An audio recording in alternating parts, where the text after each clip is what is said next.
जी बिस्मिल्लाहिर्रहमानिर्रहीम। आज हमारे साथ मौजूद हैं जनाब चौधरी रमज़ान परवेज़ साहिब, जो कि यूके स्कॉटलैंड के मारूफ बिज़नेसमैन हैं और पाकिस्तान के जो टोबा टेक्सिंग का हल्का PP 121 रजाना है, वहाँ पर ये बहुत मारूफ जो है वो अवामी, समाजी और सियासी शख्सियत हैं। पाकिस्तान तहरीक इंसाफ ने इनको टिकट जो है वो PP 121 के लिए जो दिया है, इससे कबल 2018 में भी पाकिस्तान तहरीक इंसाफ ने इनको टिकट दिया था, लेकिन ड्यूल नेशनलिटी की कुछ टेक्निकल मामलात की वजह से सुप्रीम कोर्ट ने इन्हें इलेक्शन लड़ने की इजाज़त नहीं दी। अब जो है उनका सारा मामला जो है वो क्लियर है। पार्टी ने इनको दोबारा टिकट दिया है। बहुत सख्त मुकाबला था, 4 उम्मीदवार थे इस हल्का से, तो इनको जो है वो पाकिस्तान तहरीक इंसाफ ने जो है वो टिकट दिया है।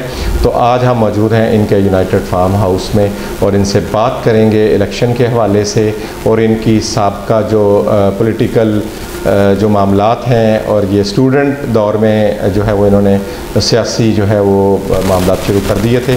आज इनसे बड़ी तफसीली बात करेंगे ताकि हम आवाम तक पहुंचा सकें कि इनका क्या विज़न है, क्या मिशन है और ये क्या चाहते हैं।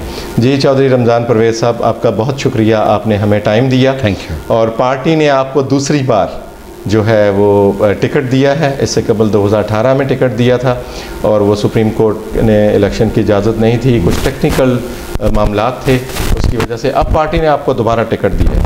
चौधरी साहब, आप अपने बचपन के बारे में बताएं कि आपका बचपन कहाँ गुज़रा, जाए पैदाइश कहाँ थी आपकी और आपका बचपन कहाँ गुज़रा, तालिब इल्मी के दौर के बारे में कुछ बताएं पहले। हम बेसिकली हम माइग्रेट करके थे इंडिया से, ज़िला जलंधर से।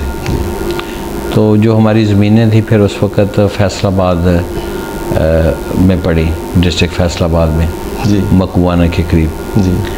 तो पैदाइश हम सब भाइयों की और बहन भाइयों की वहाँ की है, फैसलाबाद की। उसके बाद वहाँ सेम वगैरह आ गई, कुछ ज़मींदार के अच्छे हालात नहीं रहे जी। तो बुज़ुर्गों ने फिर पीर माल तहसील में आके यहाँ पे ज़मीन ख़रीदी और फिर यहीं पे आबाद हो गए। तो मेरे जो अंकल थे चौधरी ग़ुलाम मोहम्मद साहब, वो तो सेकंड वर्ल्ड वार से पहले के उधर थे। जब पाकिस्तान आज़ाद हुआ तो वो इंडिया उस वक़्त आए हुए थे। तो आप अंदाज़ा कर लें कि हमारी फैमिली कितनी पुरानी यूके में बस रही है जी जी। तो फिर जो तालीम हासिल की, कुछ प्राइमरी तक तो गांव में ही तालीम आपको होता है, जैसे रूरल एरिया में होता है। तो उसके बाद 333 कॉलेज गाफबे में मैंने 6ठी से लेके सेकंड ईयर तक मैंने वहीं पे तालीम हासिल की। तो वो मेरा जो शुरू से ही लोगों से मिलना जुलना अपनी जगह था। बड़े भाई मुख्तलिफ थे, वो पढ़ाई मतलब हर वक्त उन्हें वालिद का भी इंस्ट्रक्शन थी कि आपने डॉक्टर बनना है, तो वो पढ़ते ही रहते थे मोस्ट ऑफ द टाइम। आप सोशल थे ज़्यादा? तो मैं ज़्यादा लोगों के साथ मिलना जुलना, तो मेरा कुछ मुख्तलिफ था उनसे। तो जब कॉलेज में फ़र्स्ट ईयर में गया तो लोगों ने कहा कि अपना जो हमारे दोस्त थे, क्लास फेलोज़ थे, तो कहते हैं आप इलेक्शन लड़े हैं इधर यहाँ से वाइस प्रेसिडेंट का। तो फिर हमने अपना पैनल बनाया, अफजल सरगाना साहब थे, मैं था, अपना एक वो डॉक्टर बन गया है अपना 325 का। तो राना रफ़ी हमारे जॉइंट सेक्रेटरी थे और सलामत अली जो हमारे जनरल सेक्रेटरी थे। तो हमने 4 का पैनल था। हमने 333 हाई स्कूल था उस वक़्त? नहीं, कॉलेज था उस वक्त। 333 कॉलेज था। ये किस सन की बात है? मैं 73 की बात, 1973 हो गया। तो हमने इलेक्शन लड़ा और हमारे मुकाबला में आप यकीन माने जो प्रेसिडेंट का उम्मीदवार था वो भी MP का नेफ्यू था, सिटिंग MP का। तो जो मेरा कंपेटिटर था जुएद जैश जी जी जी, वो भी MP का, शौकत अली उस वक़्त शौकत साहब हमारे MP थे, तो वो भी उसका नेफ्यू था। तो ये दो मतलब ये भी वेल नोन फैमिली से, तो दोनों इफ्तिखार गादी और जुएद जैश साहब भी तो शौकीन आदमी था, आउट गोइंग था जुएद जैश जी जी। उनकी मिजाज भी इसी तरह का था जी जी, आप जानते हैं जी बिल्कुल जी बिल्कुल। तो उनके मुकाबले में इलेक्शन लड़ा। एक 307 गाबे से जाट फैमिली से था जी जी, जी। वो भी 3 कैंडिडेट्स हैं। तो इसको तो सिर्फ 4 वोट पड़े इस वक्त, जो 307 का मेरे जहन से नाम उतर गया उसका।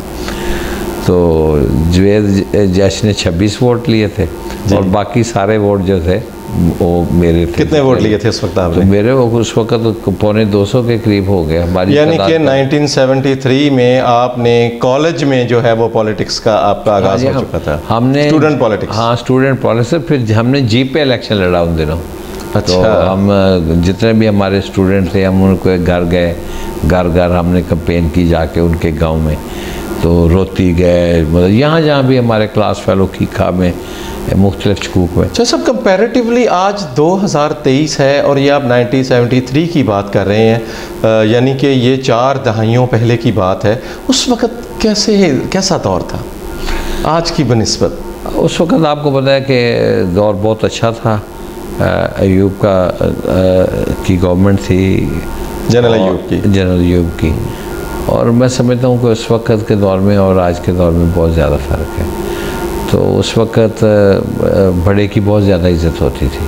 वो उसका कोई बरादरी नहीं देखता कि ये किस बरादरी से है, और बड़े की आपको शुरू से सबक सिखाया जाता है कि बड़ों की इज़्ज़त करनी। तो आज वो चीज़, यानी कि इखलाकियात थी उस वक़्त, रिस्पेक्ट थी, ऑनर थी, सच्चाई बहुत ज़्यादा थी। लोग दयानतदार थे, सच्ची बात करते, चाहे आपको कड़वी लगे तो लोग सच्चे। कमिटमेंट्स उस वक़्त, कमिटमेंट पूरी का। उस वक़्त लेख लिखाई स्टाम्प वगैरह नहीं होते थे, ज़ुबान पे चलते थे। जो कमिटमेंट हो गई वो कमिटमेंट, ज़ुबानी कमिटमेंट होती थी। राइटिंग में उस वक़्त कुछ भी नहीं होता था और ज़ुबान से कोई मुकरता नहीं। मुझे याद है कि हम जब आई ज़मीन हमने ख़रीदी, दूसरे गाँव वाले उस पर अगर हम 10,000 फ़ी एकड़ का लगाया, उन्होंने 11,000 कह दिया, तो हमारी बात भी हो गई। तो उनके पास गए, उनको अजाफी पैसे, उन्होंने कहा हमने ज़मीन बेची है, ज़बान नहीं बेची। तो मतलब उस वक़्त तो लोगों का ये मेयार था। मतलब अब तो स्टाम्प पेपर लिखते हैं, वो कहते हैं नशे में जी कुछ मिला के इसने साइन करा लिया। अब वो बात नहीं, बहुत डिफरेंस। फिर उसके बाद कॉलेज टीचर्स की बहुत इज़्ज़त थी उस वक्त, कराम की। आप वालिदैन की तरह उनका एहतराम करते। आप अपने जो आपके टीचर थे, कौन थे आपके टीचर और क्या उनके बारे में आप कुछ? बस हमारे जो सबसे हमें याद आते हैं वो मास्टर लतीफ़ साहब से, 333 गाबे के जी। तो हम अक्सर उनके पास जाके दोपहर को चाय शाय पीते थे और वो बड़े सख्त थे। मतलब सुबह जब पीटी मास्टर थे जिम्नास्टिक में, वो सोटी इस तरह मारते थे कि कहीं भी लगी तो बस ये नहीं पता कहाँ पे लगनी, छोड़ो, बाज़ का फेंक देते। मार नहीं प्यार का कॉन्सेप्ट आजकल के दौर में चल रहा है। वो उस वक्त तो मार बड़ी पड़ती थी। अच्छा, वो मारते थे अपना बहुत ज़्यादा, लेकिन वो हमें प्यार भी बहुत करते थे। क्योंकि वो इसलिए करते थे, हमने जो हमारी जिम्नास्टिक की टीम है, जिम्नास्टिक में भी था और मैं पीटी में भी था। हम फ्रंट लाइनर था मैं। और आपको पता है फ्रंट लाइन पे खड़े होना पीटी और बहुत फ़र्क है पीछे जो बैक पे होता है। तो बहुत सुबह बड़ा प्रेशर होता था, लेकिन वो दोपहर को ना प्रेशर जब पीटी ख़त्म हो जाती फिर हमें प्यार भी बहुत ज़्यादा करते थे, बाय गॉड, ऐसे अपने बच्चों की तरह। तो फिर हमें फैसलाबाद लेके जाते, तारकाबाद हाई स्कूल में, वहाँ पे हम रहायश करते थे। और वहाँ पे फिर हमारी तारकाबाद हाई स्कूल में ये गेम्स होती थी हमारी, जैसे मुकाबले होते थे। और हमारी टीम में 6ठी 7वीं 8वीं, मैं 3 साल रहा हूँ उधर मिडिल स्कूल में, तो हमारी हर साल टीम जो है वो फर्स्ट आई है। मतलब ये ऑन दी रिकॉर्ड है। तो क्योंकि हम जिम्नास्टिक, यानी कि आप स्पोर्ट्समैन भी थे जिम्नास्टिक में बहुत, और पीटी भी, और पीटी और जो है ना वो, और जिम्नास्टिक। कॉलेज लाइफ के बाद फिर कॉलेज लाइफ की ज़रा बात डिफरेंट थी। आपको पता है कि वहाँ पे फर्स्ट ईयर में इलेक्शन लड़ा, और आपको पता है जब आप इलेक्शन लड़ते हैं कैंटीन में बैठे, वो आपकी इतनी पढ़ाई में दिलचस्पी नहीं रहती। तो बस फिर हमारे गांव में काफ़ी इंग्लैंड वाले थे, उन्होंने वालिद साहब को बताया कि जो छोटा बेटा है आप उसको कंट्रोल नहीं कर सकते, वो बड़ा कंट्रोल करना, वो बड़ा वाइल्ड है, बड़ा मुश्किल है उसको कंट्रोल करना। तो फिर वालिद ने उधर बुला लिया 1974 में। 1974 में आप यूके चले गए? यूके चले गए। फिर वहाँ पे तालीम हासिल? वहाँ पे मैंने अपना इवनिंग क्लासेस ज्वाइन की, अपने इंग्लिश में डिप्लोमा किया, क्योंकि मेरी लैंग्वेज अब मैं अपनी जो इंग्लिश है उसको इम्प्रूव करना चाहता था। फिर वहाँ पे ड्राइविंग के बगैर आप कुछ नहीं है, फिर ड्राइविंग सीखी। तो हमारा जो ना गांव में हमारी ज़मीन सबसे ज़्यादा थी इधर सलेमपुर में, में हमारी कंबाइंड मेरे ताया जी के साथ। तो बाकी जो थे लोग उनकी ज़मीनें कम थी। जब मैं इंग्लैंड में गया तो मेरे वालिद साहब का काम सबसे पीछे था, वो डोर बिजनेस करते थे। तो वो यहाँ पे पैसे भेज दिए। मैंने उनसे पूछा भी आपने कोई शॉप्स वगैरह नहीं बनाई? उसने कहा भाई देखो मैंने तो आपको पढ़ाना था दोनों भाइयों को, फिर मैंने तो वापस आ जाए, मैंने कौन सा इधर बैठना था। तो अब आप आ गए, जो दिल में आए करें। वालिद साहब क्या करते थे? वालिद साहब डोर टू डोर बिजनेस है, वो कपड़ा बेचते थे डोर टू डोर जाके, डोर टू डोर उसको हम कहते हैं। तो मैंने जब 175 पाउंड रफली उनकी टर्नओवर थी, मैंने उनसे टेक ओवर किया। फिर मैंने पहले बीटी में जॉब अप्लाई की, वहाँ पे भी मिल गई, वो जो टेली कम्युनिकेशन कंपनी है। फिर एक सुपर मार्केट बड़ा स्टोर था, वहाँ पे अप्लाई किया। वहाँ जहाँ जॉब अप्लाई किए मैंने, मुझे मिल गई जॉब, लेकिन मैंने की नहीं, मैंने जवाब दे दिया उनको। फिर बाद में फ़ैसला किया ये वालिद साहब का बिज़नेस टेक करते हैं, क्या करेंगे काम करके। तो ये बिज़नेस शुरू की और अपना डोर बिज़नेस टेक ओवर किया वालिद साहब से। फिर मैंने उसकी टर्नओवर को इंक्रीज़ किया। फिर उसके बाद हमारे गांव का एक शख्स आया था पाकिस्तान में, इधर हमारे गांव का। तो वो सरवर भाई मिलने गए। वैसे उस वक्त आपको पता है कम्युनिकेशन तो या टेलीफोन के ज़रिए तो होती नहीं थी, लेटर ही होते थे। तो वो भाई मिलने गया, तो उसने पूछा भी भाई उधर क्या करता है? तो उसने कहा जी वो तो अपना डोर बिजनेस वगैरह कर रहा है जो आपके वालिद साहब। यानी कि आपने भी डोर टू डोर जो है वो कपड़ा, हाँ जी, मेहनत की, यानी मजदूरी। हाँ जी, बहुत मेहनत। तो फिर इसने भाई को बताया कि वो अभी डोर बिजनेस कर रहा है। तो भाई ने बड़ा एक सख्त लेटर भेजा कि आपको 1 साल हो गया, 3 साल गैन हो गया, तू आज तेरी दुकान नहीं बढ़ाई। इस तरह का मतलब बड़ी सख्त लेटर चोई सरवर ने लिखा उस वक्त। तो मैं बड़ा परेशान हो गया लेटर पढ़ के, क्योंकि पहले जब वालदा और सिस्टर गई थी मेरे साथ, तो वो कहने लगी मुझे तो ये घर पसंद नहीं है, तो मैं तो इस गंदे घर में मैं नहीं रह सकती। अच्छा। तो मेरी टिकट वापस कराएं। वो पहले तो 1-1.5 माह वालदा उधर ठहरी बड़ी मुश्किल से, तो उसके टिकट दोनों का, छोटी सिस्टर का, इनका। फिर वो वालिद साहब मेरे अंकल जो हज के लिए तैयार हो गया। वालिद साहब कहने मैंने भी, उनका भी दिल करता था। मैंने कहा दिल कर रहा है तो जाएं आप, मैं मैनेज कर लूँगा। तो फिर 1 साल में तो ये दोनों चीज़ें कर पाया। फिर मैंने घर लेके उसको नया घर लिया, उसको रेनोवेट किया करके फिर वालदा को फिर बुलाया। अच्छा। तो फिर मैंने कहा ये लेटर आ गया, मैं क्या क्या कर सकता हूँ 1 साल में। 1 साल में। तो फिर मुझे हंसी भी आए, तो मुझे ये भी था कि लेटर का भी खौफ था। तो फिर मैंने दुकान ढूंढना शुरू कर दी। फिर अल्हम्दुलिल्लाह 1975 में हमने दुकान जो है उसका आगाज़ कर दिया, और साथ साथ डोर बिज़नेस भी की, और डोर बिज़नेस नहीं छोड़ी, और इसकी कर दी अपना शॉप बना ली।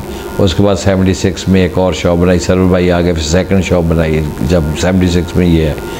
तो फिर उसके बाद 30 चौथी, फिर एक को बेच दिया, एक्सटेंड होता गया। तो 1907 हमारे पास उस वक्त 2 दुकानें होती थी, हमारी शॉप काफ़ी बिजी थी। तो एक हमारा सप्लायर था, वो लिक्विडेट हो गया, उसका बिज़नेस था होलसेलिंग का।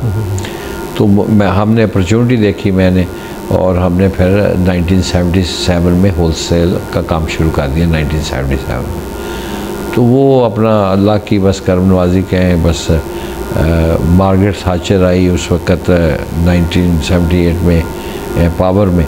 तो हमारा हम होलसेल में सिगरेट्स भी बेचते थे। उसने 14 पैसा पैकेट सिगरेट आप कर दिए, तो 25% इंक्रीज़ कर दिए।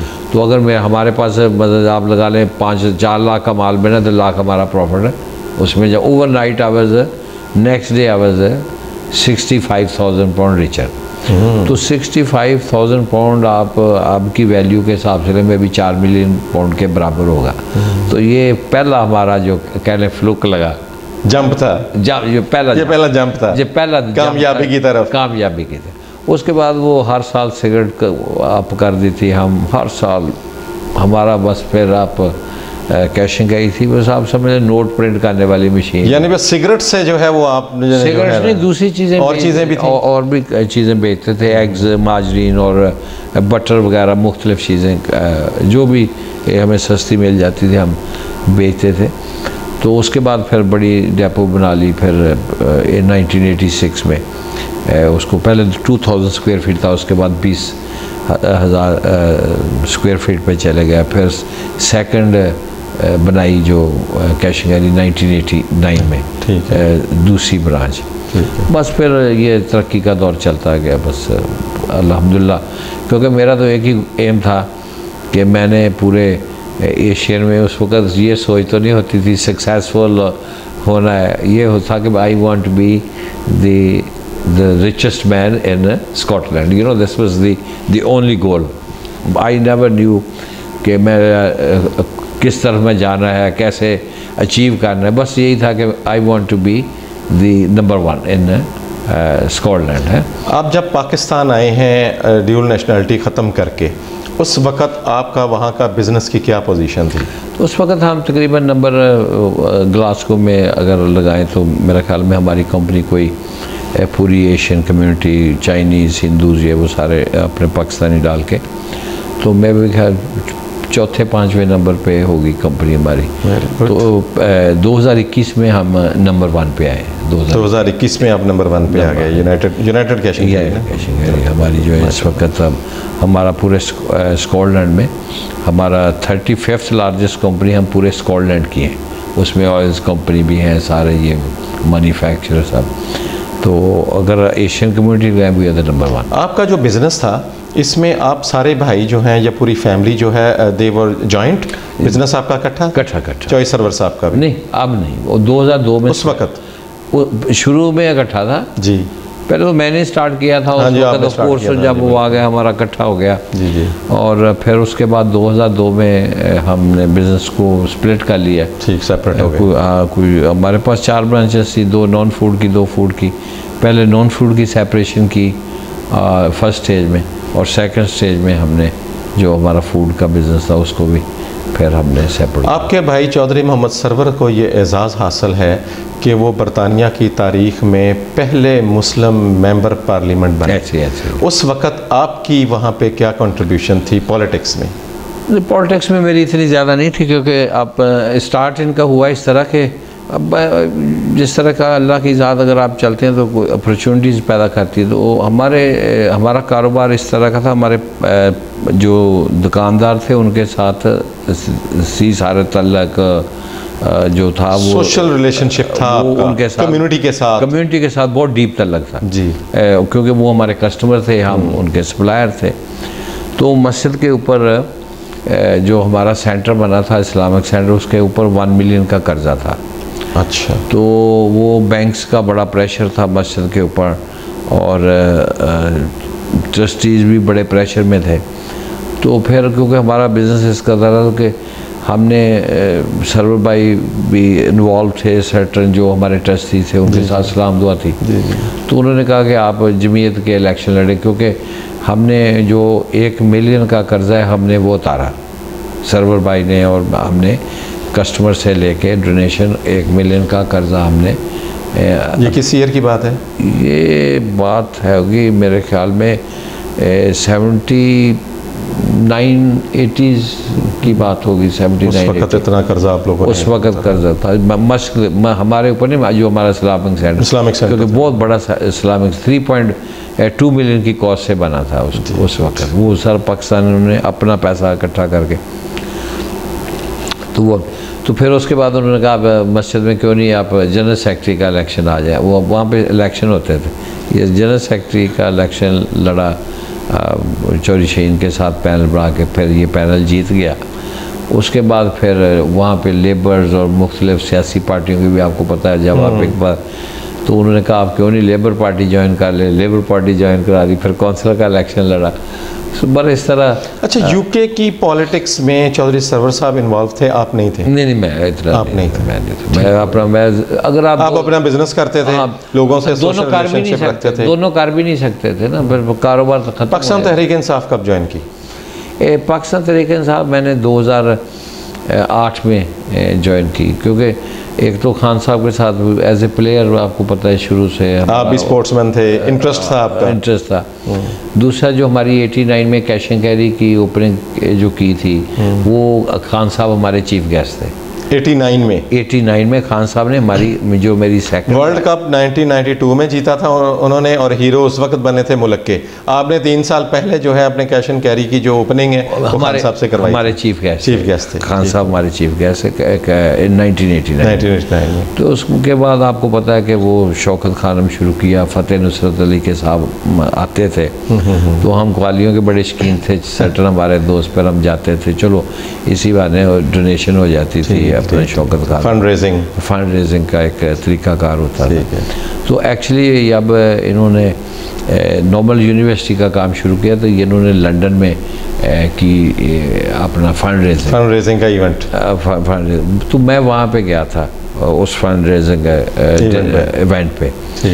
तो फिर मैं खान साहब के साथ ही उसी टेबल पे हम थे। तो उस वक़्त मैंने खान साहब को दावत दी कि आपने ग्लासगो आना है, तो मैं चाहता हूँ आपका जलसा कराऊँ और फंड रेजिंग ग्लासगो में भी करें एक। तो फिर खान साहब ने कहा ठीक है, आप पाकिस्तान आएंगे, बनीगल आएँ, तो फिर हम वहाँ पे मैं आपको जलसा अटक में है हमारा, वहाँ पे भी लेके चलूँगा और फिर आपको डेट भी दूँगा। तो फिर मैंने 2008 में ज्वाइन की थी वैसे। तो फिर मैं गया बनीगल दोस्तों के साथ, फिर अटक चले गए जलसे पे खान साहब के साथ, वापस भी उन्हीं के साथ आए। उन्होंने मुझे उधर फिर जो KPK हाउस था मेरे ख्याल में 2 स्टार, उधर मुझे इन्होंने ड्रॉप किया खान साहब। अच्छा। तो मेरा पता इनसे पुराना फिर ग्लासगो का जलसा कराया, वहाँ पे इनको हमने 2013 के इलेक्शन के लिए जो हमने फंड्स दिए थे वो 1.5 लाख पाउंड हमने 2013 इलेक्शन पार्टी फंड 2013 में 2013 के इलेक्शन के लिए 2013 के इलेक्शन के लिए जलसा आपने कहा 2012 में, ये 2012 मई में। तो फिर इस तरह से खान साहब के साथ तलक रहा। फिर आपको पता है वो प्राइम मिनिस्टर बन गए।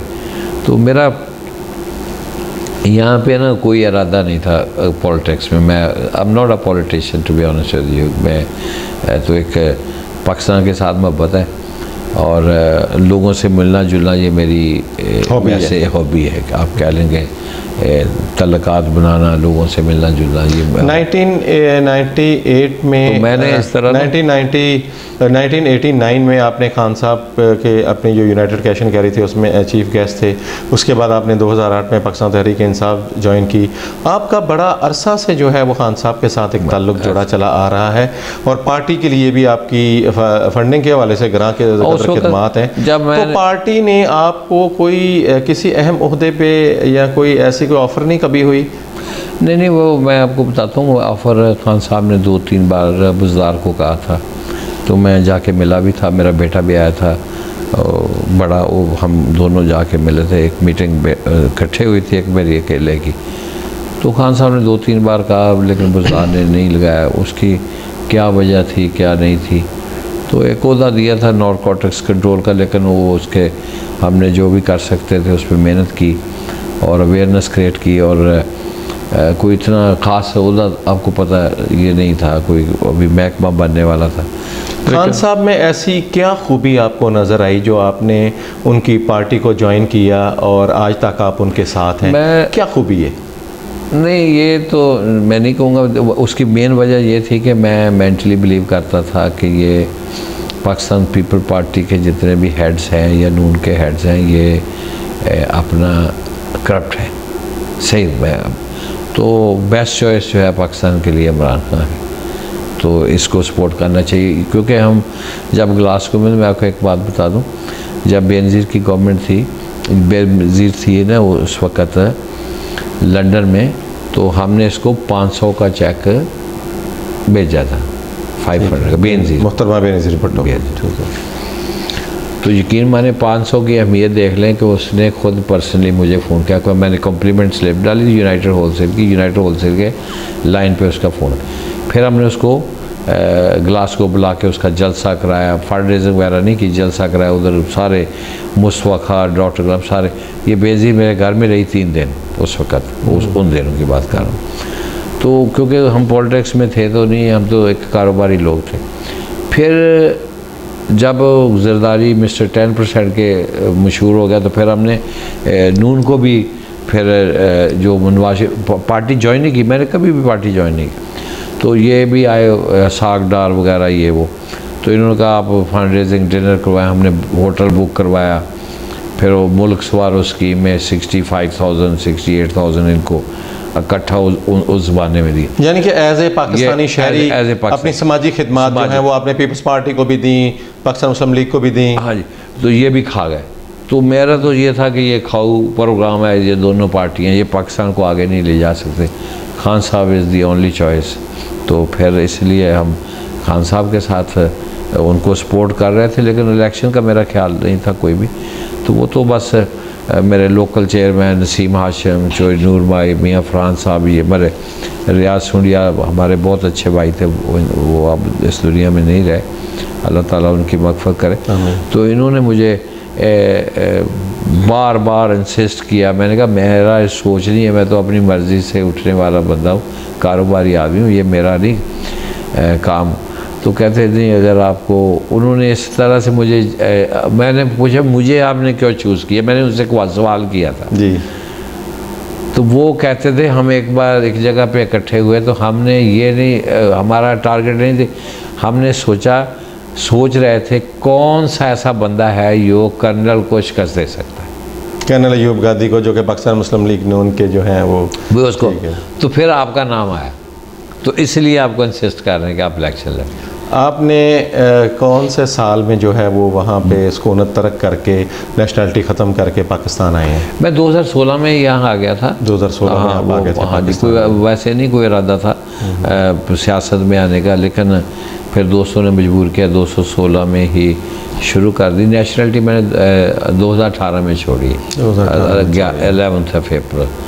तो और उसकी रजिस्ट्रेशन जो थी, जिसकी वजह से मेरे जो कागजात, रजिस्ट्रेशन अगर 11 को हो जाती तो मेरे कागजात ठीक होने, मेरी रजिस्ट्रेशन 13 को ही है। 2 दिन का फ़र्क पड़ा है। 2 दिन का फ़र्क। तो साहब वैसे वो बड़ा वो दौर जो है ना, वो मुझे सारी चीज़ें याद हैं, किस तरह जो है कागजात रिजेक्ट हुए और फिर किस तरह जो है वो फिर आप ऊपर गए। बस अल्लाह के हर काम में कोई बड़ा लंबा, और वो उस वक़्त जो है वो इस हल्का में PP 121 में बड़ा स्कोप था आपका, यानी कि अगर उस वक्त आप इंतखाब लड़ते तो नहीं, माशाल्लाह नहीं, ऐसी बात नहीं है, ऐसी बात नहीं, अब भी मेरा माशाल्लाह मतलब। अच्छा, एक बड़ी हैरान कुन बात है, मैं यहाँ से आपसे एक सवाल करना चाहूँगा कि ओपोनेंट पार्टी जो है, ओपोनेंट पार्टी का कैंडिडेट जो है वो तो आप पे एतराज़ करता, वो तो मतलब एलिगेशन फाइल करता, लेकिन आपकी अपनी पार्टी के पाकिस्तान तहरीक इंसाफ के जो थे उन्होंने ही जो आप पे एलिगेशन लगाया है, बस क्योंकि वो भी टिकट के उम्मीदवार थे, और आपको पता ही है कि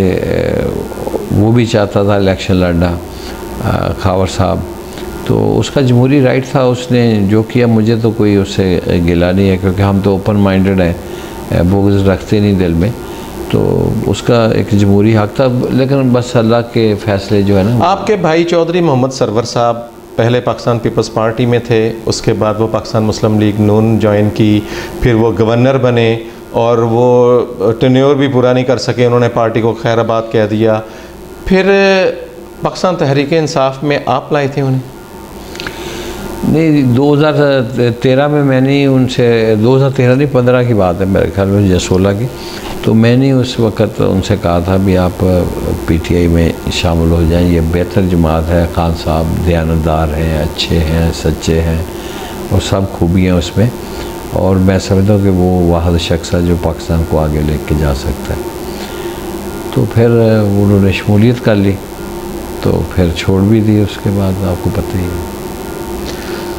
चौधरी सरवर साहब ने दोनों गवर्नरशिप के अदवार में जो है वो अधूरी छोड़ी हैं। चौधरी सरवर साहब ने बतौर गवर्नर तोबा टेक्सिंग के लिए कोई नुमाया काम नहीं किया? नहीं, वो ऐसी बात नहीं है, दरअसल गवर्नर के पास है वो, क्योंकि वो रहे हैं अपना, उन्होंने ब्रिटिश पॉलिटिक्स की है, वहाँ पे MP थे, तो वहाँ पे जो एमपी होता है तो पहली बात तो ना तो उसके पास डेवलपमेंट होती है, ना उसके पास कोई ऐसा बजट होता है एमपी के पास। सारा बजट जो होता है वो होता है जो ज़िली काउंसिल होती है, लोकल गवर्नमेंट सारे जितने। लेकिन पाकिस्तान में तो पाकिस्तान में गवर्नर्स बहुत कुछ करते हैं। वैसे पाकिस्तान में भी ऐसा ही होना चाहिए। लेकिन यूनिवर्सिटी के वो चांसलर थे टोबा टेक सिंह में एक सब कैंपस था, उसको यूनिवर्सिटी का दर्जा नहीं दिला सके। मैं अब उसी तरफ आ रहा हूँ ना।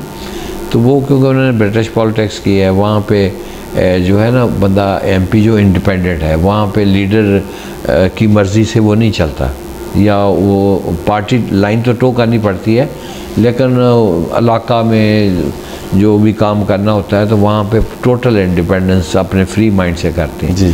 तो यहाँ पे थोड़ी सी रिस्ट्रिक्शन होती है, आपने ये कह दिया, आपने वो कह दिया, तो ब्रीकी में चीज़ें चेक करते हैं, नोटिस करते हैं ना जो लीडरशिप होती है। तो क्योंकि उनका स्टाइल मुख्तलिफ था, वो नहीं दोनों बार चल सके, ना नून के साथ ना अपना उसके पीटीआई के साथ। तो सब आप बरतानिया में रहे हैं, वहाँ पे वज़ीर आज़म को भी आपने देखा, क्वीन भी वहाँ पे हैं, उसके बाद वहाँ पे मिनिस्टर्स भी हैं, तो वहाँ पे क्या इतना प्रोटोकॉल, इतना शाहाना सिस्टम और इतनी सिक्योरिटी और इतना बजट? अब चौधरी साहब जब गवर्नर बने तो यहाँ पे जब वो आते थे तो कई गाड़ियों के काफ़िले पे आते थे, इतना ज़्यादा कि उन्होंने उस पर कुछ चेंज क्यों नहीं किया? वो कर सकते थे। नहीं, वो नहीं कर सकते, वो नहीं कर सकते थे। मैं उसी तरफ आ रहा हूँ कि वहाँ पे तो प्रोटोकॉल है ही नहीं ना, zero for the minister. There is no Chadha, there is no अपना वहाँ पे कोई सिक्योरिटी नहीं, कोई चीज़ नहीं, आम आदमी है जिस तरह से हम है उसी तरह वो। मिनिस्टर तो ट्रेन में सफ़र करता है, पता भी नहीं होता लोगों को ये मिनिस्टर है, बिल्कुल ठीक है। यहाँ पे तो पता होता है ना ये फलां सभी को, क्योंकि हर वक्त तो सियासत हमारी नेशन की साइकी ये है। तो वहाँ पे तो वो तो 5 साल बाद वोट डालते हैं, बस बात ख़त्म हो गई।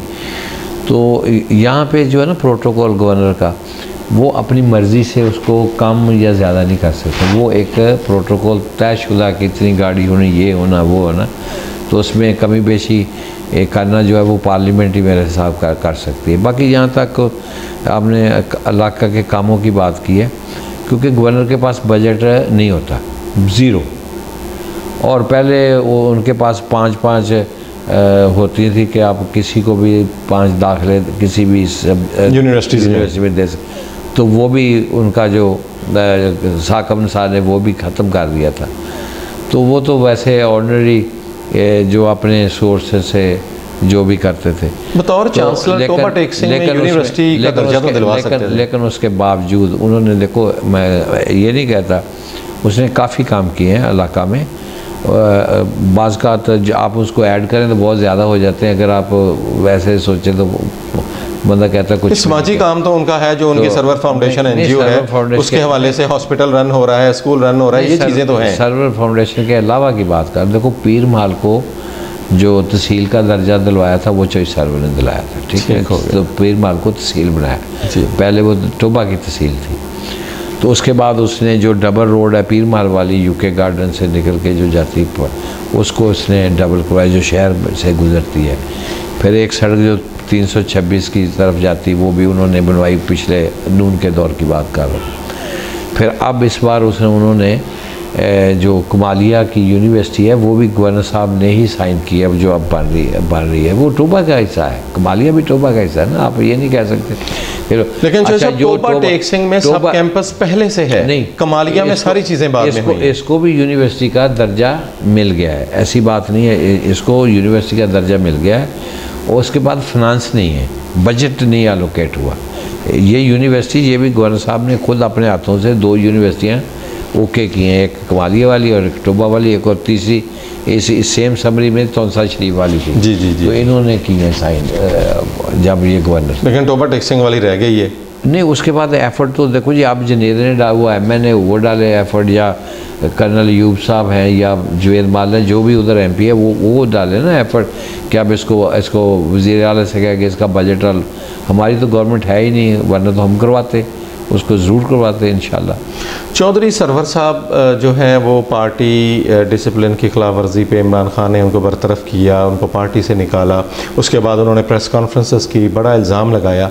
आपके वो भाई हैं, आपकी और उनकी सियासी रास्ते जो हैं वो अलग अलग हैं? नहीं, वो बिल्कुल मुख्तलिफ है। देखो मेरा स्टाइल हो रहा है, मैं जिसके साथ हूँ उसके साथ हूँ। मैं आपको सही बात बताऊँ, यूके में मैं SNP में मैंने कभी किसी की मेंबरशिप, सिर्फ SNP की मेंबरशिप, उधर मैं स्कॉटिश नेशनल पार्टी की मेरे पास मेंबरशिप है, यहाँ पे PTI की मेरे पास मेंबरशिप है जी, लेकिन मैंने UK की मेंबरशिप है मेरे पास, PTI की भी इस वक्त मैं मेंबर हूँ। तो एक तो जो है ना जी, क्या क्वेश्चन था, मैं मेरे ज़हन से उतर गई बात कि सियासत, आपके सियासी रास्ते, मैं जो क्योंकि अब आपको कल टिकट मिला है तो आप पे जो है सोशल मीडिया पे ह्यूज कैंपेन लॉन्च हुई है कि ये गवर्नर साहब के जो भाई हैं इनका टिकट नहीं बनता था। तो मैं ये अवाम ये जानना चाहती है कि आपके सियासी रास्ते अलग अलग हैं? बिल्कुल अलग हैं। दो चीज़ें हैं। सबसे पहले तो मैं पहले पार्टी में था, वो बाद में आए, और लाने वाला भी मैं ही था किसी हद तक, ठीक। और दूसरी बात यह है कि मैंने तो उसके बाद प्रेस कॉन्फ्रेंस करके मैंने क्लियर कर दिया मैं PTI के साथ हूँ। तो और आपको भी पता है, सारे पूरे टोबे को पता है कि मैं PTI के साथ था। और मैंने एक बार नहीं, अगर मैंने किसी और पार्टी का टिकट लेना होता तो मेरे घर पे चल के टिकट आ सकती है, अगर मैंने किसी और पार्टी से। ऐसी क्या खूबी है आप में? उसको पता है, जो देखो बाज़ लोग समझते हैं। इस हलके से 4 उम्मीदवार थे, ब्रिगेडियर रिटायर्ड जावेद अकरम चौधरी साहब जो पिछले टिकट होल्डर थे, जब आपको सुप्रीम कोर्ट ने इजाज़त नहीं दी तो उन्हें जो है वो टिकट दिया गया था। 55,000 वोट उन्होंने लिए हैं। उससे कबल भी वो मेंबर सूबाई असम्बली रहे हैं। खालिद नवाज सदरैज जो है वो एक नई जो एंट्री हुई है इस हलका में, और अहमद खावर शेरगादी साहब जो हैं वो भी उम्मीदवार थे। 4 उम्मीदवार थे टिकट्स के लिए। तो आप में ऐसी क्या खूबी थी कि पार्टी ने आपको चुना? नहीं, पार्टी देखो, पार्टी को सारी रिपोर्ट ISI की रिपोर्ट जाती है, IB की रिपोर्ट जाती है, उसके बाद वो सर्वे कराती है। मेरे जिस हल्का में 3 बार सर्वे हुआ और तीनों बार नंबर 1 पे मेरी पोजीशन थी, जो मुझे इलाका के लोगों से पता चली। तो पार्टी तो सारी चीज़ें देखती है, पार्टी ने सीट निकालनी है। तो आप किसी से भी, आप अपने तौर पे इंडिपेंडेंट सर्वे कर लें, आप जाएं किसी और की, किसी मीडिया के पर्सन की ड्यूटी लगा दें, उसके आप इलाका के सर्वे करें और उसके बाद आप चेक करें कि कौन शख्स है जो कर्नल। आपके जो मद्दे मुकाबल उम्मीदवार है कर्नल रिटायर्ड अयूब गादी साहब, वो कई दहाइयों से इलेक्शन जीतते आ रहे हैं।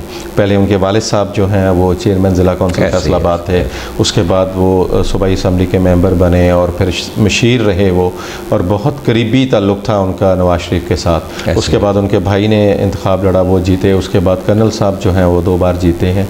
क्या समझते हैं आप, आसानी से उनको शिकस्त दे लेंगे? नहीं जी, ये कोई आसानी वाली बात नहीं है। यहाँ पे मैं आपको बताऊँ, ये हमारा एक कांटेदार मुकाबला होना है। मैं समझता हूँ ये पंजाब की शायद टफेस्ट, पूरे पंजाब की टफेस्ट सीट है प्रोबेबली। पाकिस्तान तहरीक इंसाफ के जो धड़े हैं यहाँ पर, उनको आप कैसे राज़ी करेंगे, कैसे इकट्ठा करेंगे, क्या स्ट्रेटजी है? जी मेरे साथ हैं, जो मेरे साथ शुरू से हैं, आज भी मेरे साथ हैं। कोई आप किसी एक शख्स का नाम नहीं ले सकते। मेरे ब्रिगेडियर जावेद अकरम साहब हैं, उनको टिकट नहीं मिला। खालिद नवाज सदरैज साहब को टिकट नहीं मिला, वो कहते हैं हम अपील में जाएंगे। खावर शेरगादी साहब जो हैं वो, उन्होंने कल से आपके खिलाफ कैंपेन लॉन्च की हुई है सोशल मीडिया पे, बड़ी ज़बरदस्त। वो देखो जी, उनका जमहूरी राइट है। जो नेगेटिव बात, देखो बात समझे, नेगेटिव बंदा जो है ना, कभी मोस्ट हैंडीकैप पर्सन दुनिया में नेगेटिव थिंकर होता है, और नेगेटिविटी से आप आगे कभी भी नहीं जाते। नेगेटिविटी के साथ आप आगे नहीं बढ़ सकते, नीचे तो जा सकते हैं। तो उनको पॉजिटिवली सोचना चाहिए। मैं आपको यकीन दिलाता हूँ, अगर ब्रिगेडियर साहब को टिकट मिल जाता या खाबर को, मैंने ना किसी के ख़िलाफ़ कंपेन चलानी थी, मैंने उनको मुबारकबाद देनी थी, उनसे कहना था मैं आपको सपोर्ट कर। आपने ब्रिगेडियर जावेद अकरम साहब की कैंपेन भी की थी जब मैं पिछले इलेक्शन में फुल कैंपेन की। तो मैंने फुल कैंपेन, मैंने उनका साथ देना था। मैंने तो उनके ना पेपर चैलेंज करने थे, ना उनके खिलाफ अपील में जाना था। अगर पहली बार टिकट नहीं मिला तो अपील में जाके क्या, वो रिज़ल्ट तो वही निकलेगा।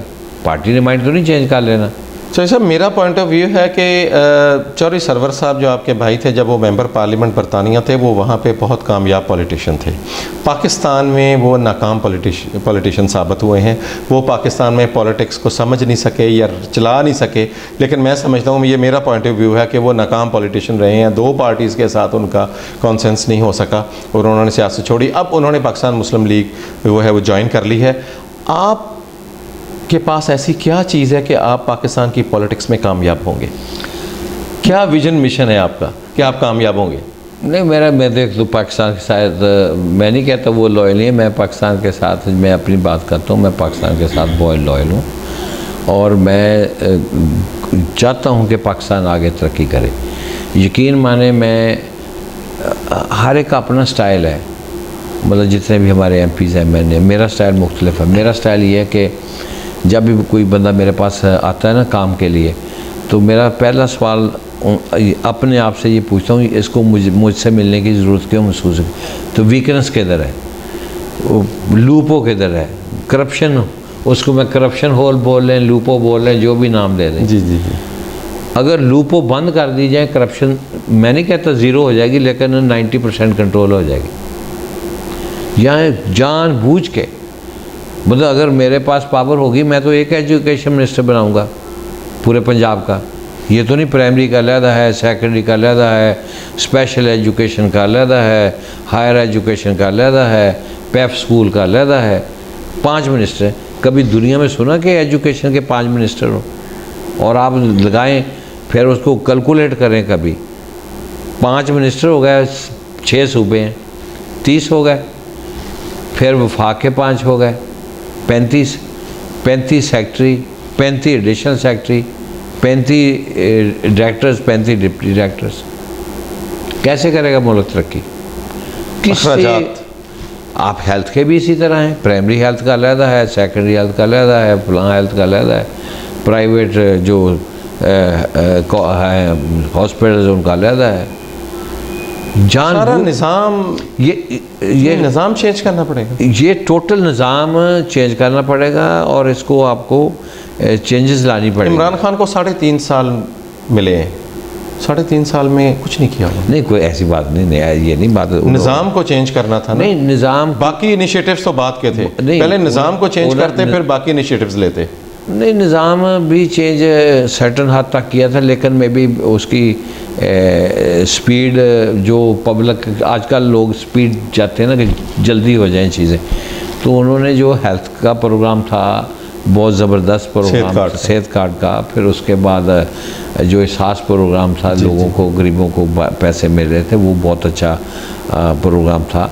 उसके बाद उन्होंने जो ओवरसीज़ पाकिस्तानीज़ के लिए जो रोशन डिजिटल अकाउंट स्टार्ट किया, तो ये इससे हमारी IMF से हमेशा के लिए जान छूट जानी थी मूविंग फॉरवर्ड।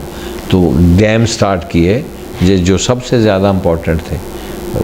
मतलब मैं समझता हूँ, एक तरफ मोटरवे की चॉइस है, दूसरी तरफ डैम की है। मैं तो पहले डैम बनाऊँगा, बाद में मोटरवे बनाऊँगा।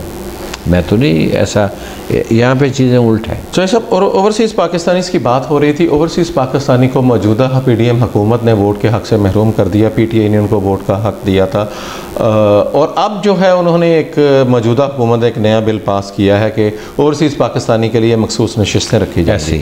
वोट का हक़ जो है वो दे नहीं रहे और मखसूस नशिस्तें दे दी हैं। इसको आप किस तरह देखते हैं? नहीं, वो दरअसल क्योंकि खान साहब 95% जो ओवरसीज़ पाकिस्तानी हैं वो खान साहब के साथ हैं, बल्कि 99 कहूँगा मैं अब। तो वो खान साहब चाहते थे कि पाकिस्तानी को एक वोट के ज़रिए उनका हक़ दिया जाए, उनको ओबलाइज किया जाए। तो क्योंकि वो उन्होंने बिल पास नहीं हो सका, तो अब ये नून ने कहा कि पाकिस्तान को ओवरसीज़ कोटा दे दिया जाए, ताकि जिस तरह से वुमेन स्पेशल सीट्स हैं, इस तरह से सीट्स दी जाए, ताकि उनकी रहनुमाई हो सके। लेकिन मैं वोट का हक़ ज़्यादा ज़रूरी है या ये मखसूस नशिस्तें ज़्यादा? मेरा ख्याल वोट का, अगर सही बात बोलूँ तो मैं तो दोनों के ख़िलाफ़ हूँ ज़हनी तौर पे। वोट का हक़ नहीं मिलना चाहिए? नहीं, वोट का हक़ पता कि वहाँ पे लोग अपनी रोज़ी रोटी कमाने के लिए गए हैं, वहाँ पे उन्होंने काम करना है, फिर वो अपने बच्चों को, भाइयों को यहाँ पे फाइनेंशियली लुक आफ्टर भी करना है, सपोर्ट भी करना है। तो वो अगर वहाँ पे वोट का हक होगा वो भी सियासत में पड़ जाएंगे, वहाँ पे भी मुख्तलिफ पार्टी। सब आप क्या बात कर रहे हैं, 95% ओवरसीज़ इमरान खान के साथ हैं, PTI के साथ हैं। पार्टी को तो फ़ायदा है। नहीं, पार्टी को बहुत ज़्यादा फ़ायदा है, इसमें कोई शक नहीं है, पार्टी को फ़ायदा है। तो हम तो खुश हैं कि अगर वो डर, लेकिन उसमें मुझे ये डर है कि वहाँ पे अगर सियासत शुरू हो जाएगी, कि वो रोटी रोज़ी कमाने के लिए गए हुए हैं, अगर वो सियासत में इन्वॉल्व हो गए तो उनका ध्यान बढ़ जाएगा, उनका जो है वो यहाँ पे दिलचस्पी बढ़ जाएगी। चॉइस सरवर साहब आपकी कंपेन करेंगे? नहीं, वो नहीं करेंगे कंपेन में। कैसे उनको से कह सकता है कि मेरी कंपेन करें?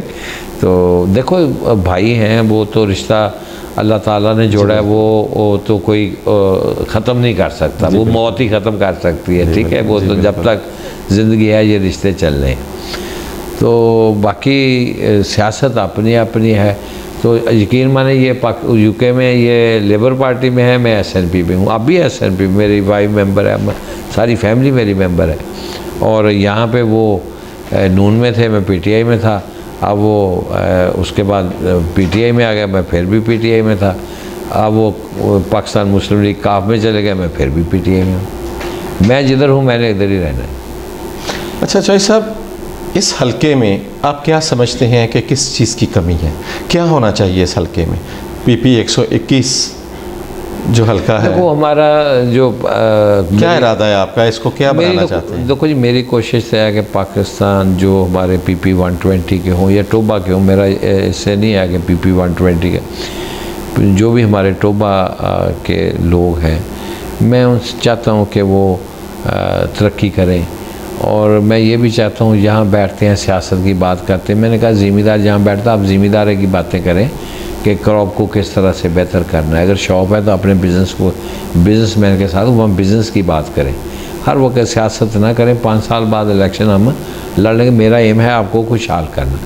देखो मैंने यहाँ पे आपको पता है जॉब्स कितनी आई हैं आपके सामने, उसके बावजूद भी मैं यकीन दिला माने मैंने अपने तल्लुकात बेस की वजह से या मैंने कम से कम 20-25 जॉब्स मैंने अच्छी जॉब्स लोगों को दिलाई है, अच्छी जॉब्स, मैं अच्छी जॉब्स की बात कर रहा हूँ। तो बस अपने तल्लुकात। आपने वो यूनिवर्सिटी में बच्चों के दाखिले की कभी तो शुरू किया? हाँ जी, वो CS और PMS एग्ज़ाम, उसमें कितने स्टूडेंट्स जो हैं वो अभी तक मुस्तफ़ीद हुए? हमारे इस वक्त 5 इस साल में पहला साल था। तो हमने मतलब ऑफ कोर्स सोशल मीडिया पे हमारी जो भी कैंपेन थी इस बारे में, तो 5 स्टूडेंट हमने। आई कैंप्स का भी आपकी एक कैंपेन थी? आई कैंप्स हमने मुख्तलिफ चकूक में आई कैंप्स लगाए। तो मेरे काम तो देखो जी, मेरा जो एम है लोगों को खुशहाल करना, अपने लोगों को। अगर मैं समझता हूँ एक बंदे को मैं बिज़नेस बेहतर कर सकता हूँ या उसका कारोबार में उसकी मदद करता हूँ, वो नाली शोले खुद बना सकता है, कोई मसला नहीं। अगर उसके पैसे होंगे बिजली का कब्जा भी लगा लेगा। तो मैं तो उनसे ये गाइड करता हूँ कि भाई अगर आपके पास 2 एकड़ ज़मीन है, आप यहाँ से बेच के आप किला द्रावड़ जाएँ, वहाँ पे आपको 12 लाख में 1 मुरब्बा ज़मीन मिल जाएगी। अगर आप पखर में लेंगे आपको 5 लाख में मिल जाएगी। आप कम से कम एक नस्ल का फ्यूचर बेहतर कर सकते हैं। तो फिर उनको ये भी गाइड करता हूँ कि आप अकबरी मंडी से ये स्प्रेज ये चीज़ें आप वहाँ से लें, वहाँ से आपको हाफ प्राइस में मिलेंगी और असली मिलेंगी। तो मतलब कोशिश होती है कि इनको गाइड करूँ ताकि इनकी जो है इनकम बढ़ सके, लेकिन बहुत नेगेटिव सोच है यहाँ पे। तो अब इंशाल्लाह कोई ऐसा प्रोग्राम लेके आऊँगा, क्योंकि काश्तकार तबका ज़्यादा है, तो ऐसी कोई स्कीम लाएंगे कि एक फ़र्स्ट इनाम रखें या दूसरा, ताकि उनको ईच क्रॉप पे कंपटीशन क्रिएट करें ताकि वो अपनी यील्ड को बढ़ाएं। सेकंड लास्ट क्वेश्चन है मेरा आपसे। बहुत सारे लोग हम सुनते हैं लोगों से कि वो इमरान खान से प्यार करते हैं, वो कहते हैं हम इमरान खान के साथ हैं। इमरान खान जो है वो मोरूसी सियासत को पसंद नहीं करता। इमरान खान के बाद क्या होगा इस पार्टी का? इमरान खान नहीं होंगे तो फिर PTI का क्या मुस्तकबिल है? नहीं, पहली बात तो अल्लाह ताला उनको ज़िंदगी दे, सेहत दे, और वो कहीं नहीं जाने वाले अल्हम्दुलिल्लाह। तो अपना बाकी उसके बाद अच्छे अच्छे लीडर हैं पार्टी में। असद उमर है, शाह महमूद कुरैशी साहब हैं, हमाद अज़हर है, फवाद चौधरी, बेशुमार हमारे पास टैलेंटेड लोग हैं जो पार्टी को संभाल भी सकते हैं और कैपेबल भी हैं, एक बेशुमार हैं। पार्टी पर बड़ा कठिन और सख्त इस टाइम गुजर रहा है। एस्टेब्लिशमेंट का बड़ा प्रेशर है। इमरान खान को बहुत सारी क़ुव्वतें जो है वो मारना चाहती हैं, हटाना चाहती हैं। इस बारे में आप क्या कहेंगे? ये पाकिस्तान का ये जो कल्चर देखो जी, अपना इंतकामी कार्रवाइयों का पहली बात तो यह है कि हम इस तरह मुल्क आगे नहीं जाएगा आपका। और कोई भी ओवरसीज़ कंपनी, चाहे वो पाकिस्तानियों की हो, चाहे वो किसी मतलब यूरोप में या अमेरिकन कंपनी हो, कोई बंदा भी पाकिस्तान में इन्वेस्ट नहीं करेगा। अगर जब इन्वेस्टमेंट नहीं आएगी, आपका मुल्क आगे तरक्की नहीं करेगा, जॉब्स आगे नहीं जाएंगी, तो हमारा मुल्क कभी भी ये तरक्की नहीं करेगा। और यकीन माने, जो खान साहब कभी कह देते हैं कि ये मुल्क, आप किसी से भी पूछ लें जो पढ़ा लिखा तबका है, वो कहता है आपका मुल्क एक नहीं रह सकता। देखो ना, इस वक्त आपके दुश्मन बहुत ज़्यादा हैं। अमेरिका आपका दोस्त नहीं है, उसके बाद मतलब आप कहें कि इजराइल आपका दोस्त है, वो नहीं। हमारा सबसे बड़ा दुश्मन जो हम जिसको इंडिया कहते हैं, वो समझते हैं वो है। तो अगर आपके पास जो ताकतें हैं, वो तो पाकिस्तान को कमज़ोर करना चाहती हैं, इसके टुकड़े करना चाहते हैं। तो अगर हमारे जो पॉलिटिशियन हैं वो भी उस डगर पे चलेंगे, तो फिर पाकिस्तान तो नहीं एक रह सकता। तो इसके दो ही हाल हैं पाकिस्तान के इकट्ठा रहने के। एक तो मैं समझता हूँ जो इस्टेब्लिशमेंट है उसको, जो हमारी अफवाज है, पाक अफवाज, उनको अपना रोल अदा करना चाहिए। और अपना जो उनकी पैरामीटर है उसमें रहना चाहिए। पॉलिटिक्स में उनको अमल दखल है, तमाम अदारों को अपनी हदूद में रहना चाहिए, अमल दखल ना दें। और दूसरा ये है कि जिस तरह से सुप्रीम कोर्ट का फ़ैसला है, जिस तरह से मरियम ने, औरंगज़ेब ने, मरियम ने, या अपना बेशुमार दीगर पीडीएम लीडर्स जो अपने राना सनाउल्लाह ने जिस तरह से बातें की हैं, तो मैं समझता हूँ कि चीफ जस्टिस को चाहिए इनको बुला के इनको एक कंटेम्प्ट भी सर्व करें जो अदालतों के ख़िलाफ़ बोल रहे हैं, और इनको नहल भी करें हमेशा के लिए। क्योंकि इस तरह तो कोई भी उठ के चीफ जस्टिस के ख़िलाफ़ बोल पड़ेगा, अदालतों के ख़िलाफ़ बोल पड़ेगा। जब तक ये चीज़ें नहीं होंगी, उस वक्त तक फिर तो अदालतों से कोई डरेगा ही नहीं। तो अदालतों के भी चाहिए कि वो भी अपना मेरिट पे फैसले करें।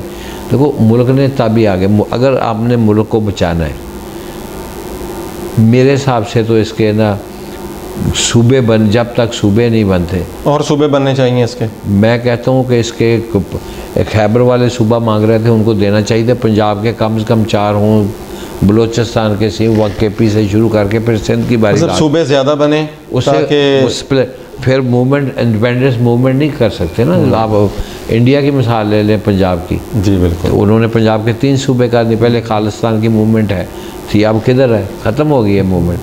अब ओवरसीज़ में थोड़ी बहुत है, लेकिन इंडिया के अंदर वो मूवमेंट है, ख़त्म हो गई है। जब आप के 4 वज़ीर होंगे, वो एक माइंड के नहीं होंगे, वो तीनों की सोच मुख्तलिफ होगी। कि मैं बलोचिस्तान की बात करूँ, अगर 3 सूबे बन जाते हैं, 3 अगर होंगे वज़ीर आला, उस तीनों की सोच मुख्तलिफ होगी, तो वो कभी भी इंडिपेंडेंस मूवमेंट कामयाब नहीं होगी। शाहिद साहब, आखिर में आप अपने हलके के वोटर्स के लिए क्या पैगाम देना चाहते हैं? कि वोटर के ज़रिए तो मैं एक ही पैगाम देना चाहूँगा कि मुझे वोट करें, और इंशाल्लाह जो भी कोई किसी में फ़र्क नहीं समझा जाएगा, जो भी मेरे पास काम के लिए आएगा, मैं पूरी लगन से कोशिश करूँगा कि उनके ये काम हो सकें, और उनकी जितनी भी मदद हो सके करूँगा। तो और इंशाल्लाह इलाका की डेवलपमेंट के लिए मैंने 2 चकू को ग्रीन एंड क्लीन भी बनाया है, 336 और 285 को। तो इंशाल्लाह मेरा यही ख्याल है कि मैं अपने इलाका को इसकी सफाई पे इसकी, क्योंकि मुझे तो पसंद नहीं है, क्योंकि आपको पता है कि यूके में रहें, वहाँ पे सफाई बहुत ज़्यादा है। जो दुबई से भी लोग आते हैं वो भी परेशान हो जाते हैं पाकिस्तान को देख के। तो कोशिश करूँगा कि इसको क्लीन एंड ग्रीन बनाने की कोशिश करेंगे इंशाल्लाह। और जो जितनी रोड्स वगैरह ख़राब हैं, आपको पता है, अगर मेरे पास इंशाल्लाह बजट आएगा, फिर हम इसकी जो जितनी भी टूटी फूटी सड़कें हैं, इसको प्रॉपर इंशाल्लाह रोड मार्क करके मैं उनसे खुद बात करके जिस तरह से मैं चाहता हूँ इंशाल्लाह उस तरह से डेवलप कराऊँगा। तो मेरा एक जो छोटी सड़कें हैं वो जब बड़ी सड़क में जाते हैं तो मेरा इंशाल्लाह मेरी पहली प्रायोरिटी ये होनी है कि मैंने वहाँ पे स्पीड ब्रेकर लगवाने हैं ताकि छोटी सड़क से बड़ी सड़क में इंटर होने वाला मोटरसाइकिल वाला साइकिल वाला वो एकदम बड़ी सड़क पे ना, ताकि हमारी ज़िंदगियाँ बच सकें। और सेकंड मैं कोशिश करूँगा कि रिफ्लेक्टर पेंट गाड़ियों पे लगे हो ताकि हर मोटरसाइकिल की लाइट चलती हो। इसमें कुछ अपने जो लोगों को मोटिवेट करेंगे सेफ्टी के ज़रिए से कि भाई आप अपने बच्चों की ज़िंदगी बचाएं।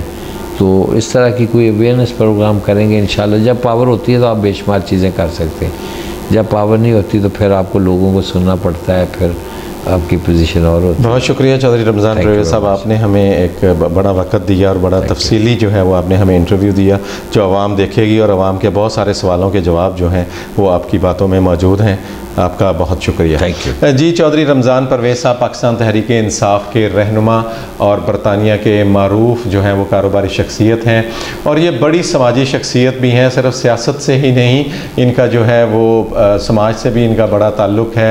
इन्होंने सैलाब ज़दगान के लिए जो हैं वो सैकड़ों घर बनाए हैं। राजनपुर में इनके जो साहबजादे थे वो आए थे, उसके अलावा आई कैंप्स लगवाए हैं यहाँ पर। उसके अलावा बहुत सारी ये खिदमात जो हैं वो आवाम में दे रहे हैं। इनका कहना था कि जब ये इलेक्ट होके आएंगे तो इनको मज़ीद जो है वो ताकत मिलेगी और मज़ीद जो है वो पावर मिलेगी, तो उसके ज़रिए वो जो है वो आवाम के बहुत सारे मसाइल, जिस तरह बेरोज़गारी के मसाइल हैं, लॉ एंड ऑर्डर की सिचुएशन है, और जो छोटे छोटे मामलात हैं, डेवलपमेंट के काम हैं, और साफ़ सुथराई के जो हवाले से जो है वो उनका बड़ा अच्छे उनकी सोच है। वो अपने इलाक़ों को खूबसूरत और मिसाली बनाना चाहते हैं। जी नाज़रीन, चौधरी रमज़ान परवेज़ साहब की बातें जो है वो हमने आप तक पहुँचाई, और इंशाअल्लाह हम मुस्तक़बिल में भी जो है वो आपसे जो है वो दीगर सियासी नुमाइंदों के जो तासरात हैं, जो उनकी बातें हैं, जो उनका विज़न और मिशन है, वो आप तक पहुंचाते रहेंगे।